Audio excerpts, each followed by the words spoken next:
बिस्मिल्लाहिर्रहमानिर्रहीम। अस्सलाम वालेकुम नाजरीन, मैं हूं सगीरुद्दीन और आप देख रहे हैं डिजिटल पाकिस्तान। नाजरीन, आज का प्रोग्राम जो है हम डोमेन पे करेंगे कि अगर आप ये प्रोग्राम देख लेते हैं तो आपके जितने भी क्वेश्चंस हैं डोमेन के हवाले से, कौन सी डोमेन्स होनी चाहिए, आपने बिजनेस शुरू करना है, डोमेन कहाँ से खरीदनी है, सारे के सारे क्वेश्चन के आंसर आपको इसमें मिल जाएंगे। आप ये प्रोग्राम एंड तक देखिएगा और उम्मीद है सारे के सारे क्वेश्चंस को मैं क्लियर करूंगा। सबसे पहले तो ये है कि डोमेन होती क्या है। डोमेन एक ऐसा नाम है, देखिए जब एक वेबसाइट आपको मिलती है तो उसके अंदर एक आईपी एड्रेस होता है। IP address unique IP address assign होता है। इंटरनेट प्रोटोकॉल जो है वो हर एक को असाइन होता है, वो नंबरों की तरह होता है। जिस तरीके से 2.3 डॉट, आगे फिर नंबर, फिर डॉट, फिर नंबर, फिर डॉट, इस तरीके से एक असाइन होता है। तो ये याद रखना तो बहुत ही मुश्किल है, इसलिए डोमेन यहां पे अपना किरदार अदा करती है कि आप कोई भी अपनी वेबसाइट का नाम रखना चाहते हैं तो उस आईपी एड्रेस को डोमेन सर्वर के जरिए आप लिंक करवा सकते हैं। फिर आप कोई भी xyz.com या कोई भी मेमोरेबल नाम रख सकते हैं, क्योंकि नंबर्स जो होते हैं, आईपी एड्रेसेस होते हैं, वो मेमोरेबल नहीं होते, तो डोमेन नेम मेमोरेबल होता है। इसलिए डोमेन जो है वो बहुत ही अच्छा होना चाहिए। आपने अगर अपना बिजनेस शुरू करना है और डोमेन नेम के बारे में अगर आप कंफ्यूज हैं कि डोमेन नेम कैसा होगा, तो यहां पे मैं कुछ एक एग्जांपल्स देता हूं कि डोमेन नेम एक्चुअली होता क्या है। दो तरह के डोमेन नेम्स होते हैं। एक डोमेन होता है टॉप लेवल डोमेन नेम, एक होता है सेकंड लेवल डोमेन नेम।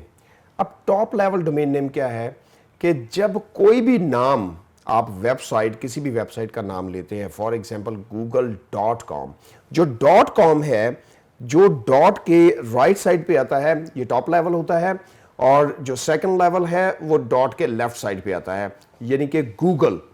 इसी तरीके से hotmail.com, हॉटमेल जो है वो सेकंड लेवल है और .com जो है वो होगा टॉप लेवल।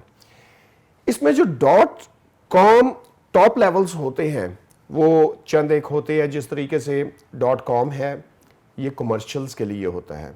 उसके बाद आ जाता है .net, ये बनाया गया था जो जितने भी इंटरनेट सर्विसेज प्रोवाइडर्स हैं उनके लिए, मगर आजकल जितने भी सर्विसेज प्रोवाइडर हैं वो .net को नहीं यूज़ कर रहे, वो .com को ही यूज़ कर रहे हैं। बहुत सारे लोग जो हैं वो .net को भी यूज़ करते हैं। उसके बाद एक इन्होंने लॉन्च किया .org था ऑर्गेनाइजेशंस के लिए, जो ऐसी ऑर्गेनाइजेशंस होती हैं जो नॉन प्रॉफिट ऑर्गेनाइजेशंस होती हैं, मगर बहुत सारी ऐसी नॉन ऑर्गेनाइजेशंस हैं, नॉन प्रॉफिट ऑर्गेनाइजेशंस हैं जो .com भी यूज़ कर रही हैं। तो आजकल ये मिक्सअप सा बिहेवियर हो गया है। इसी तरीके से एक और जो टॉप लेवल डोमेन नेम है वो होती है .mil, जो कि मिलिट्री के लिए होती है। इसी तरीके से .edu वो एजुकेशन के लिए होती है, स्कूल्स के लिए, कॉलेजेस के लिए, यूनिवर्सिटीज़ के लिए .edu होती है। और आजकल भी यूजुअली जो यूनिवर्सिटीज़ हैं वो दो टाइप्स की यूज़ कर रहे हैं डोमेन्स, जो कि .org या .edu। अब इसके साथ एक टॉप लेवल की जो है वो कंट्री लेवल की डोमेन नेम आ जाती है। इसमें कंट्री लेवल की डोमेन नेम किस तरीके से, अगर आप पाकिस्तान में कोई डोमेन लेना चाहते हैं तो .pk है। .pk टॉप लेवल की डोमेन नेम है।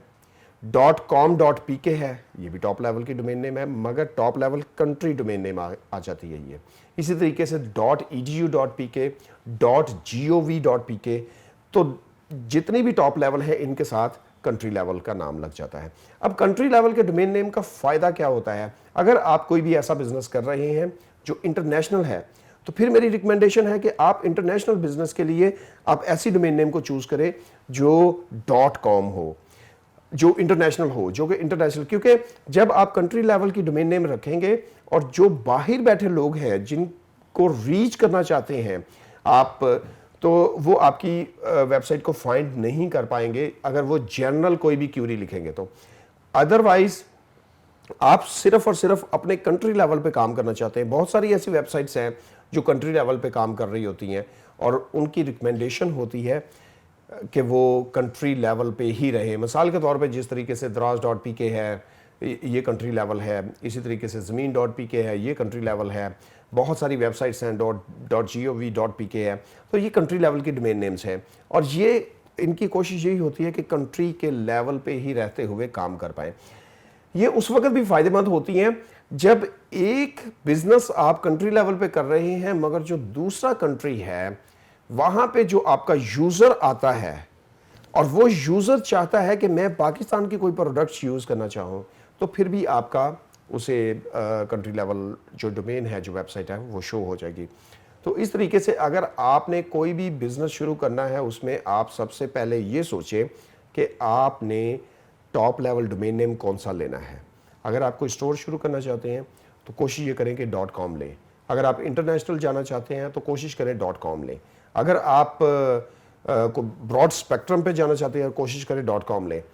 अगर .com नहीं मिलता, समटाइम लोग क्या करते हैं, कंफ्यूज कर देते हैं कि .com अगर अवेलेबल नहीं है तो वो .net ले लेते हैं, सेम डोमेन नेम।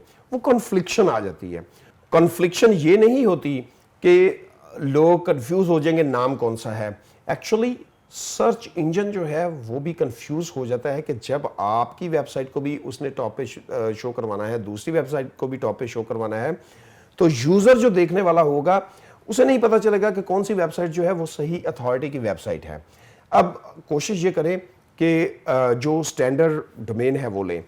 अब इसमें क्या होता है कि सबसे पहले आप अपना ब्रांड नेम सोचें। ब्रांड नेम कोशिश करें कि ऐसा शॉर्ट और मेमोरेबल होना चाहिए कि जिसमें आप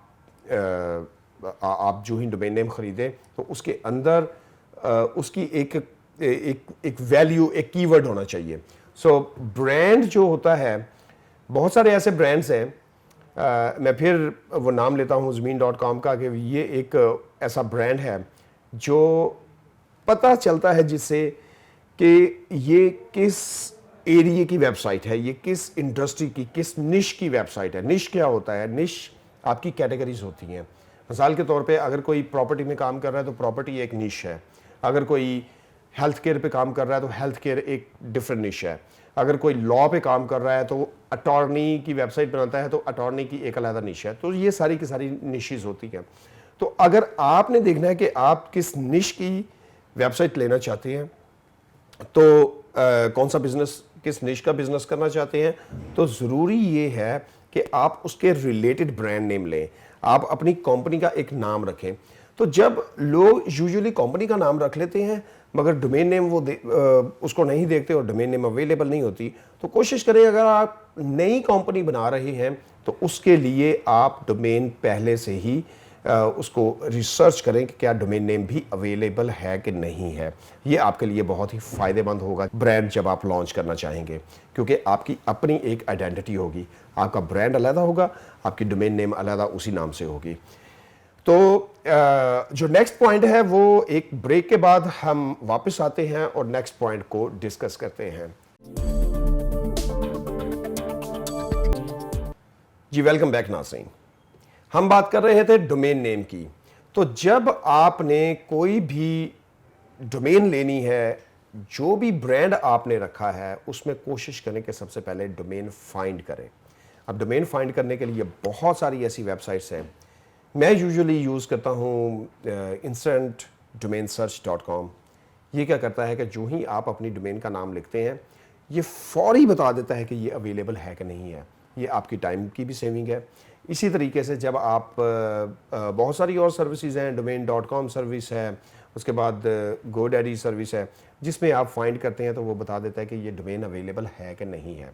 जब डोमेन अवेलेबल होती है तो उसके बाद आपने उसे परचेज़ करना होता है। परचेज़ करने के लिए बहुत सारी, ये मैं आपसे रिकमेंड करूँगा कि आप लाजमी रिसर्च करें कि जब आपने डोमेन को परचेज़ करना है तो कहाँ से आपने डोमेन लेनी है। कुछ लोग GoDaddy के पास फंस जाते हैं। GoDaddy का प्रॉब्लम ये है कि वो पहली दफ़ा आपको डोमेन जो है वो देगा बहुत ही कम प्राइस में, मगर उसके बाद इंक्रीज़ कर देगा प्राइस जब आप नेक्स्ट टाइम उसको बाय करेंगे। और उसके साथ साथ इवन जब नेक्स्ट ईयर, उससे नेक्स्ट ईयर, उससे नेक्स्ट ईयर वो अपनी प्राइस को बढ़ाता जाएगा। तो मेरा ख्याल है कि वो एक अच्छी ऑप्शन नहीं है। उसके बाद आ जाती है domain.com। आप domain.com से भी ले सकते हैं। फिर एक चीज़ आती है privacy, domain privacy. Domain privacy क्या होती है? आप कहीं से भी डोमेन लेते हैं तो कोई भी बंदा आपकी डोमेन को हु इज़ इंफॉर्मेशन के ज़रिए देख सकता है कि ये डोमेन किसके नाम है। अगर ये डोमेन आपके नाम है, आपका फ़ोन नंबर भी शो हो रहा होगा, आपका ईमेल एड्रेस भी शो हो रहा होगा, आपका नाम भी शो हो रहा होगा और किस डेट को ये परचेज हुई है ये भी शो हो रहा होगा। तो आप अगर उस प्राइवेसी को प्रोटेक्ट करना चाहते हैं और आप उसे पब्लिक नहीं करना चाहते तो इसके अलग चार्जेस होते हैं। कुछ जो वेबसाइट्स हैं, कुछ जो कंपनीज हैं वो ऑलमोस्ट $7 to $8 चार्ज करती हैं, मगर यहाँ पे एक वेबसाइट है जो कि namecheap.com है, वो आपको फ्री प्राइवेसी देती है, डोमेन प्राइवेसी। कुछ और वेबसाइट्स भी हैं, आप उनको भी यूटिलाइज कर सकते हैं। मैं कोशिश करूंगा कि डिस्क्रिप्शन में भी वो लिंक दे दूं जो डोमेन्स की वेबसाइट्स हैं जो फ्री प्राइवेसी देती हैं, आपकी जो डोमेन प्राइवेसी है उसको प्रोटेक्ट करती हैं। अब इसके बाद आ जाता है कि जब आपने इस डोमेन को भी बाय कर लिया, डोमेन आपने देख भी ली, तो हमारा जो नेक्स्ट स्टेप आता है वो ये कि आपके पास डोमेन भी आपने रजिस्टर करवा ली और उसके बाद आपने उसकी प्राइवेसी भी ले ली। मगर इसमें एक चीज़ मैं आपको बताता जाऊं कि जब आप डोमेन नेम लेते हैं कोशिश करें कि डोमेन नेम बहुत लंबा ना हो, ये स्टिक रहें, कोई 6 से 14 जो वर्ड्स हैं उनके दरमियान में रहें, क्योंकि जब आप कोई भी लंबा नाम लेते हैं वो एक तो मेमोरेबल नहीं होता, और कोशिश करें कि कीवर्ड का यूटिलाइज जो है उसके अंदर वो ना करें। मिसाल के तौर पे एक बंदे ने चूज़ करना है, डोमेन है उसका शू की उसकी कंपनी है, तो बजाय इसके कि वो अपने ब्रांड का नाम shoe.com के साथ रखे, वो करता है blueshoecompany.com। अब blueshoecompany.com ये एक ऐसा नाम है कि ये एक तो जहन पे भी नहीं बैठता और बहुत सारी, ये एक बहुत ही जनरल सा नाम बन जाता है, ये एक ब्रांडेबल नाम नहीं है। इसी तरीके से अगर आपने प्रॉपर्टी की डोमेन को ख़रीदना है तो प्रॉपर्टी की डोमेन को ख़रीदने के लिए अगर आप इस तरह का नाम रखें रियल एस्टेट एजेंट्स property.com, तो ये भी एक मेमोरेबल नहीं होगा क्योंकि इसमें काफ़ी सारे कीवर्ड्स आ गए हैं, और जब काफ़ी सारे कीवर्ड्स भी आ जाते हैं मेमोरेबल भी नहीं होता। और दूसरा इसका बहुत बड़ा नुकसान होता है कि सम टाइम गूगल की सर्च में आपका डोमेन नेम पूरा नहीं आता, और डोमेन नेम जब आपका पूरा नहीं आता तो वो कट जाता है, लोग उसको देख के आपको क्लिक नहीं देंगे। इसमें एक और बहुत ही इम्पॉर्टेंट जो टिप है डोमेन नेम में, वो मेरी गुजारिश ये है, मैंने देखा बहुत सारे लोग इसको मद्देनज़र नहीं रखते हैं, और वो टिप है हाइफन और नंबर्स की। बहुत सारे लोग जो है वो हाइफन्स उसमें डाल देते हैं। मिसाल के तौर पे अगर आप एक डोमेन नेम ले रहे हैं वाइट सेलफोन कंपनी से, सो जब आप cellphone-company.com रखते हैं तो डैश जो है आपको किसी को समझाना पड़ जाता है। फ़ोन पे जब आप बात करते हैं तो आपको बताना पड़ता है कि cellphone-company.com रखें। तो कोशिश करें ऐसा नाम रखें कि आपको एक्सप्लेन ना करना पड़े, आपको स्पेल ना करना पड़े। समटाइम लोग रखते हैं 101.com, फॉर एग्जाम्पल एक डोमेन का नाम है डोमेन 101.com। अब 101, अब आपको स्पेल करना पड़ता है कि ये 101 जो है ये डिजिट्स हैं 101.com। तो ये भी एक बहुत ही अच्छा एक्सपेरिमेंट नहीं है आपके डोमेन नेम के लिए। उम्मीद है कि आपको डोमेन नेम के हवाले से ये सारी इन्फॉर्मेशन पसंद आई होगी। नेक्स्ट हम बात करेंगे वेबसाइट के हवाले से, तो तब तक के लिए इजाज़त दीजिए। अल्लाह हाफिज़।